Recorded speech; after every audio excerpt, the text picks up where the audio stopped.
कहानी की शुरुआत में हम एक जेल को देखते हैं जिसका नाम द शॉशैंक रिडेम्पशन है। ये दुनिया की सबसे सिक्योर तरीन जेल है। इस जेल में हजारों कैदी हैं, लेकिन आज तक इस जेल से कोई भी कैदी फरार नहीं हो सका क्योंकि इस जेल की सिक्योरिटी बहुत ही ज्यादा स्ट्रिक्ट है। इस जेल में ऐसे कैदी भी हैं जिन्होंने अपनी पूरी जिंदगी इसी जेल में बिता दी, लेकिन इन्हें इस जेल से भागने का ख्याल तक नहीं आया क्योंकि इस जेल से भागने की कोशिश करने वाले कैदी की सजा सीधा मौत है। अब यहाँ सीन कट होता है और हमें कोर्ट में एंडी नाम के एक आदमी को दिखाया जाता है जो अमेरिका के एक बहुत ही बड़े बैंक का बैंकर है। जज उसे उसकी वाइफ और उसके लवर के मर्डर के इल्जाम में उम्र भर कैद की सजा सुनाता है, लेकिन एंडी कहता है कि मैंने ये मर्डर नहीं किए हैं। पर एंडी खुद को बेगुनाह साबित करने के लिए उसके पास कोई प्रूफ नहीं था, जिस वजह से कोर्ट का जज एंडी को उम्र भर कैद के लिए दुनिया की सबसे सिक्योर जेल दी शॉशैंक रिडेम्पशन भेज देता है। एंडी के साथ और भी कई सारे कैदी होते हैं और जब इन कैदियों को जेल के अंदर लाया जाता है तब जेल के अंदर मौजूद बाकी कैदी आपस में शर्त लगाते हैं कि आज रात इन नए आने वाले कैदियों में से कौन सा कैदी रोएगा, और इसके लिए ये लोग एक डिब्बी सिगरेट की शर्त लगाते हैं। ये लोग बाहर लाइन से खड़े नए आने वाले कैदियों में से एक एक कैदी को चुन लेते हैं। तब रेड नाम का एक कैदी एंडी पर दांव लगाता है क्योंकि उसे लगता है कि एंडी बहुत ही मासूम है और वो बहुत ही अमीर घर का है जिसने कभी तकलीफ नहीं झेली, इसलिए उसे लगता है कि वो आज रात सबसे पहले रोएगा। इसके बाद सभी कैदियों को लाइन से जेल के अंदर लाया जाता है और हर एक कैदी को उसके सेल में बंद कर दिया जाता है। कुछ देर बाद रात हो जाती है और तब पुराने कैदी नए आने वाले कैदियों पर चिल्लाने लगते हैं ताकि उनमें से कोई डर जाए और रोने लगे, और ऐसा ही होता है। इन नए आने वाले कैदियों में से एक कैदी फूट फूट कर रोने लगता है और कहता है कि मुझे घर जाना है। तब वहाँ गार्ड आते हैं और उसे रोने से मना करते हैं, लेकिन जब वो आदमी रोना बंद नहीं करता तब गार्ड उसे सेल से बाहर निकालकर इतना पीटते हैं कि वह बेहोश हो जाता है। दूसरी तरफ रेड एंडी पर लगाया हुआ दांव हार जाता है और रेड समझ जाता है कि एंडी बहुत ही स्ट्रांग है क्योंकि इतना डराने के बावजूद उसने एक आवाज तक नहीं की। इसलिए अगले दिन रेड अपने साथी को सिगरेट का एक डिब्बा दे देता है क्योंकि रेड एंडी पर लगाया हुआ दांव हार चुका था। तभी हम एंडी को देखते हैं जो अकेला चुपचाप ब्रेकफास्ट कर रहा होता है। तब एंडी की मुलाकात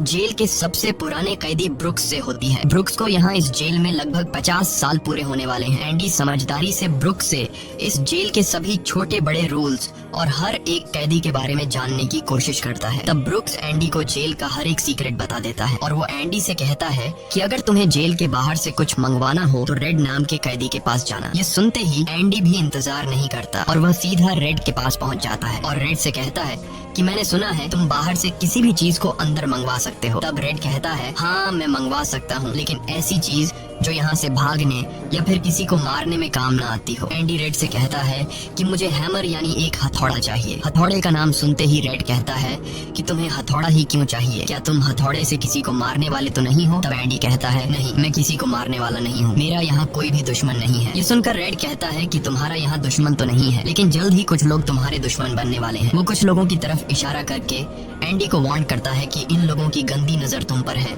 इसलिए इनसे बच कर रहना। अगले दिन एंडी के कहने पर रेड उसके लिए हैमर मंगवा देता है और जब वो हथौड़ा देखता है तो रेड हंसने लगता है क्योंकि हथौड़ा साइज में बहुत ही छोटा होता है और रेड मन ही मन सोचता है कि इस हथौड़े से जेल में सुरंग बनाने में 600 साल लग जाएंगे। इसके बाद रेड ब्रुक्स के जरिए एंडी के सेल तक हथौड़ा पहुंचा देता है। ऐसे ही दिन बीतते हैं और एक दिन जब एंडी लॉन्ड्री में काम कर रहा होता है तब वो 3 लोग जिनकी एंडी पर गंदी नजर होती है वो एंडी को पकड़ लेते हैं। एंडी उनसे अपने आप को छुड़ाने की कोशिश करता है पर 3 लोगों को वह अकेले कंट्रोल नहीं कर पा रहा था, इसलिए ये तीनों पहले एंडी को खूब पीटते हैं और फिर एंडी के साथ गलत करते हैं। ये सिलसिला इसी तरह चलता रहता है। ये लोग हमेशा एंडी को पकड़ते और फिर उसे मारकर उसके साथ गलत करते रहते। इस तरह से 2 साल बीत जाते हैं और एक अनाउंस होता है कि छत की मरम्मत के लिए कुछ लोगों की जरूरत है। यहाँ कैदियों की एक टीम छत के काम के लिए तैयार हो जाती है जिसमें रेड और एंडी भी शामिल होते हैं। ये लोग सब अपने काम पर लग जाते हैं और छत पर उनकी देखभाल की जिम्मेदारी एक बहुत ही सख्त सिक्योरिटी गार्ड की होती है जिसका नाम हैडली है। हैडली बहुत ही स्ट्रिक्ट इंसान है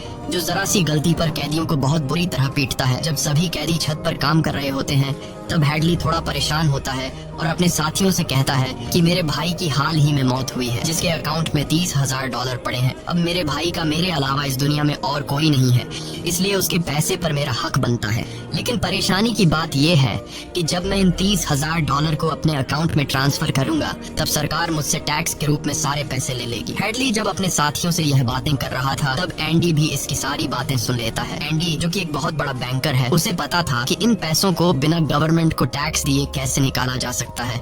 इसके बाद एंडी बिना सोचे हैडली के पास जाता है और उससे कहता है कि क्या तुम अपनी बीवी पर भरोसा करते हो। ये बात सुनते ही हैडली को गुस्सा आ जाता है और वह एंडी को पकड़कर छत के किनारे ले जाता है, लेकिन उसे नीचे फेंकने से पहले एंडी उसे बताता है, अगर तुम अपनी बीवी पर भरोसा करते हो कि वह तुम्हें धोखा नहीं देगी तो तुम आसानी से अपने भाई के पैसे अपनी वाइफ के अकाउंट में ट्रांसफर कर सकते हो, वह भी बिना टैक्स दिए, क्योंकि गवर्नमेंट का एक रूल है कि कोई भी इंसान अपनी पत्नी को पूरे जीवन में $60,000 तक गिफ्ट कर सकता है और इन पैसों पर कोई टैक्स नहीं लगता। और एंडी यह भी कहता है कि अगर तुम बाहर से किसी लॉयर को रखोगे तो वह तुमसे बहुत ज्यादा पैसे चार्ज करेगा, लेकिन मैं ये काम तुम्हारे लिए फ्री में कर सकता हूँ। तब हैडली पूछता है, बदले में तुम्हें क्या चाहिए? इस पर एंडी मुस्कुराते हुए कहता है, मुझे कुछ नहीं चाहिए, जब तुम्हारा काम हो जाए तुम बस मेरे सारे दोस्तों को बियर पिला देना। और अगले दिन सभी कैदी छत पर बैठकर बियर का मजा ले रहे होते हैं, यानी एंडी ने हैडली का काम कर दिया था, लेकिन एंडी बियर नहीं पीता। वह एक कोने में बैठकर सभी को बियर पीते देखकर खुश होता है। एंडी के साथी भी उससे बहुत खुश होते हैं, क्योंकि जेल में बियर पीना ऑलमोस्ट इम्पॉसिबल था, लेकिन एंडी की वजह से उनकी यह इच्छा पूरी हुई। फिर समय ऐसे ही बीतता है और एंडी और रेड की दोस्ती गहरी हो जाती है। कुछ दिन बाद जेल में सभी कैदियों को फिल्म दिखाई जाती है और सभी लोग रीटा हेवर्थ की फिल्म देख रहे होते हैं। तब एंडी रेड के पास आकर कहता है, मुझे रीटा हेवर्थ का एक बड़ा पोस्टर चाहिए। एंडी रेड से इसलिए पोस्टर मांगता है क्योंकि पूरे जेल में एक रेड ही था जो बाहर से किसी भी चीज को मंगवा सकता था। इसके बाद एंडी बाहर निकलता है, लेकिन जैसे ही वह बाहर आता है वहाँ वही 3 लोग खड़े होते हैं जो एंडी के साथ गलत करते थे। वह एंडी से कहते हैं, चलो हमारे साथ, लेकिन इस बार एंडी मना कर देता है। एंडी के मना करने पर वो लोग उसे पकड़ लेते हैं और उसके साथ जबरदस्ती करने की कोशिश करते हैं, लेकिन एंडी भी उनका मुकाबला करता है। पर वो लोग 3 होते हैं, जिस वजह से वो एंडी को बहुत ही बुरी तरह से पीटते हैं। पर आज ये लोग एंडी के साथ कुछ कर नहीं पाते, लेकिन एंडी को ये लोग इतना मारते हैं कि एंडी 1 महीने के लिए अस्पताल में चला जाता है और साथ ही वो आदमी जिसने एंडी को मारा होता है उसे 1 हफ्ते के लिए काल कोठरी में डाल दिया जाता है। 1 हफ्ते बाद जब वो वापस अपने सेल में आता है तो वहाँ पर वही ऑफिसर होता है जिसका एंडी ने $30,000 का टैक्स बचाया था, और इस ऑफिसर को किसी ने बता दिया था कि एंडी को इस आदमी ने इतना मारा है कि वो बेचारा 1 महीने के लिए अस्पताल में चला गया है। अब यहाँ वो ऑफिसर उस आदमी को इतनी बुरी तरह से मारता है कि वो हमेशा के लिए पैरालाइज हो जाता है। 1 महीने बाद जब अस्पताल से एंडी वापस अपने सेल में आता है तब उसे अपने सेल में रीटा हेवर्थ का एक बड़ा पोस्टर मिलता है, जो कि असल में एक वेलकम गिफ्ट होता है रेड की तरफ से। इस तरह से दिन गुजरते हैं और एक दिन जेल का वार्डन सिक्योरिटी गार्ड के साथ एंडी के सेल में आता है और उसके सेल की तलाशी करवाता है। सेल की चेकिंग लेने के बाद जब वार्डन को कुछ नहीं मिलता तब वार्डन की नजर सामने लगे पोस्टर पर पड़ती है। वार्डन कहता है कि वैसे तो मैं सेल में पोस्टर अलाउ नहीं करता, पर तुम इसे अपने सेल में लगा सकते हो। दरअसल तलाशी तो एक बहाना होता है। वार्डन को इस ऑफिसर ने बताया था कि किस तरह से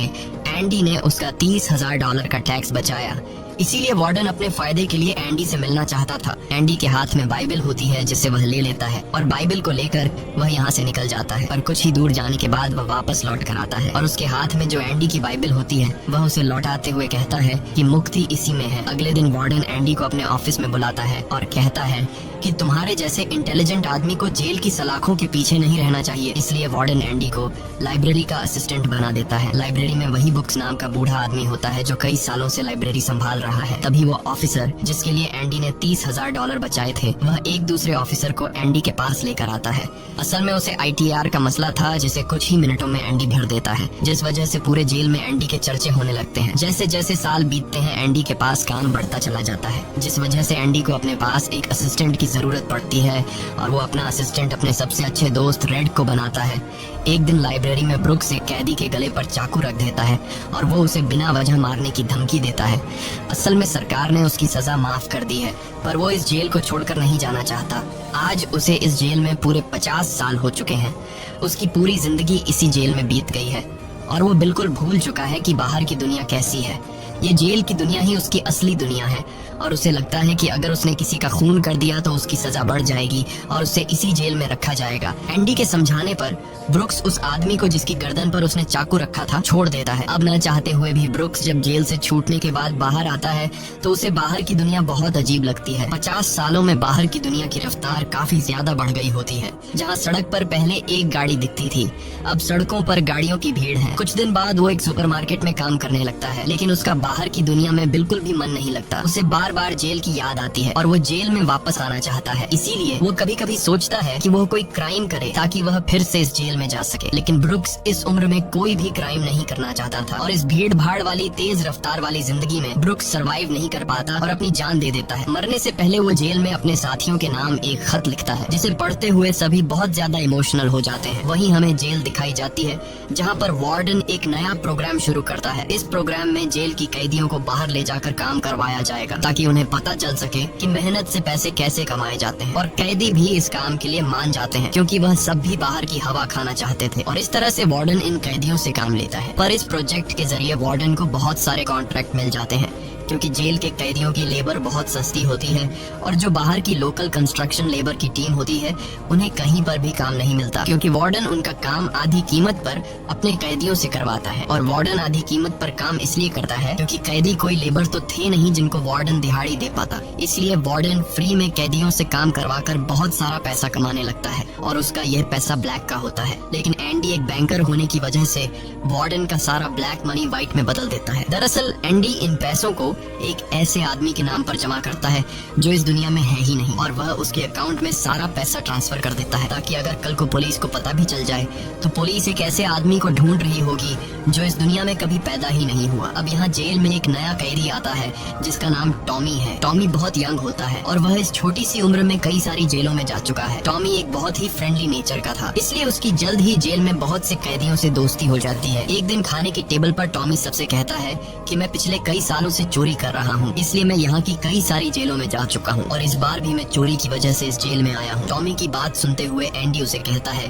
कि अगर तुम चोरी करने के बाद बार बार पकड़े जा रहे हो तो इसका मतलब ये है कि यह काम तुम पर सूट नहीं करता, इसलिए तुम्हें चोरी करना छोड़ देना चाहिए। टॉमी को एंडी की यह बात बिल्कुल ठीक लगती है इसलिए टॉमी रेड से एंडी के बारे में जानकारी लेने लगता है। टॉमी रेड से कहता है कि एंडी बहुत ही इंटेलिजेंट और डिसेंट इंसान है, उसे जेल क्यों हुई है। रेड उसे बताता है कि एंडी एक बहुत बड़ा बैंकर था लेकिन उसने अपनी वाइफ और उसके लवर का कत्ल किया जिस वजह से उसे उम्र भर कैद हुई। यह सुनकर टॉमी सोच में पड़ जाता है जैसे उसे कुछ याद आया हो। उसके बाद वह एंडी को बुला लेता है। अब टॉमी के सामने एंडी और रेड होते हैं। टॉमी इन दोनों को बताता है कि 4 साल पहले मैं एक जेल में गया था जहाँ पर मुझे एक कैदी मिला और उस कैदी ने मुझे बताया कि एक रात वह एक घर में चोरी करने गया। चोरी के दौरान उस घर का मालिक जाग गया। अब पकड़े जाने के डर से उसने उस घर के मालिक और उसकी पत्नी को मार डाला। बाद में उसे पता चला कि वो दोनों पति पत्नी नहीं थे बल्कि लवर थे और वो औरत एक बहुत बड़े बैंकर की पत्नी थी। कुछ समय बाद जब मैंने अखबार में न्यूज पढ़ी तो मुझे पता चला कि पुलिस ने जब इन 2 मर्डर्स के बारे में जांच की तो पुलिस को शक हुआ कि इन दोनों को बैंकर ने मारा है। इसलिए बैंकर को उसकी पत्नी और उसकी पत्नी के लवर के हत्या के इल्जाम में गिरफ्तार कर लिया गया। यहाँ हमें पता चलता है कि एंडी बेगुनाह था। ये सब जानने के बाद एंडी वार्डन के पास जाता है और उससे ये सारी बातें बताता है पर वार्डन जानबूझकर उसकी बातों पर विश्वास नहीं करता क्योंकि एंडी वह इंसान है जो उसके काले पैसों को व्हाइट में बदलता है और वार्डन के सारे राज जानता है। इसलिए अगर एंडी यहाँ से चला गया तो वार्डन न तो और पैसे कमा पाएगा और शायद उसके ब्लैक पैसों का राज भी खुल जाएगा। इसलिए वह एंडी से कहता है कि यह एक झूठी कहानी है।